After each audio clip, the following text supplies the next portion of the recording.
हजरत सुलेमान अलैहिस्सलाम हजरत सुलेमान अलैहिस्सलाम अल्लाह के नबी और रसूल थे। वो हजरत दाऊद अलैहिस्सलाम के बेटे थे। अल्लाह ताला ने उन्हें इल्म, हिकमत और बहुत बड़ी बादशाहत अता की थी। अल्लाह ताला ने हजरत सुलेमान अलैहिस्सलाम को ऐसी नेमतें दी जो किसी और को नहीं मिली। 1. जानवरों और परिंदों की जबान समझना, वो चींटियों और परिंदों की बातें भी समझते थे। 2. हवा पर हुकूमत, हवा उनके हुक्म से चलती थी और उन्हें जहां चाहती पहुंचा देती थी। 3. जिन्नों पर काबू, जिन्न उनके हुक्म से इमारतें बनाते, दरिया में गोता लगाते और मुश्किल काम करते थे। 4. इल्म और इंसाफ, वो बहुत बड़े हाकिम और इंसाफ करने वाले नबी थे। कुरान में जिक्र, हजरत सुलेमान अलैहिस्सलाम का जिक्र कुरान की कई जगहों पर आया है, जैसे सूरह अन-नम्ल 27, सूरह सबा 34, सूरह साद 38।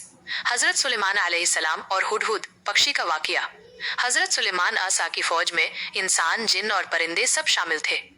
एक दिन उन्होंने फौज का जायजा लिया और देखा कि हुदहुद, एक परिंदा यानी हुप्पो पक्षी, गायब है। उन्होंने फरमाया, मैं देखता हूँ हुदहुद कहाँ है। अगर वो कोई साफ वजह ना लाया तो मैं उसे सख्त सजा दूंगा या ज़बह कर दूंगा। सूरह अन-नम्ल आयत 20। थोड़ी देर बाद हुदहुद आया और बोला, मैंने ऐसी बात देखी है जो आप नहीं जानते।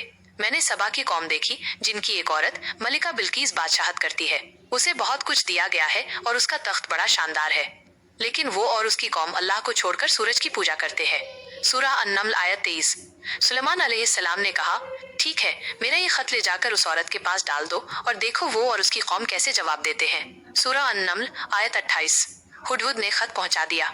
उसमें लिखा था, बिस्मिल्लाहिर्रहमानिर्रहीम, मेरे खिलाफ सरकशी मत करो और मेरे पास मुस्लिम आज्ञाकारी बनकर आओ। सूरह अन-नम्ल आयत 30। मलिका बिल्कीस का इस्लाम कबूल करना। मलिका बिल्कीस ने अपने वजीरों से मशवरा किया और फिर हजरत सुलेमान अलैहिस्सलाम के दरबार में आई। वहां उसने सुलेमान अलैहिस्सलाम का इल्म, हिकमत और अल्लाह की नेमतें देखी। आखिरकार उसने कहा, मैंने अपने आप पर जुल्म किया था, अब मैं सुलेमान के साथ सारे जहान के रब अल्लाह पर ईमान लाती हूँ। सूरह अन-नम्ल आयत 44। सबक 1. हुदहुद जैसे छोटे परिंदे से भी अल्लाह अपना बड़ा काम ले सकता है। 2. हिकमत और नरमी से की गई दावत दिलों को बदल देती है। 3. तख्त, ताकत और दौलत होने के बावजूद सच्ची राह वही है जो अल्लाह की इबादत की राह है।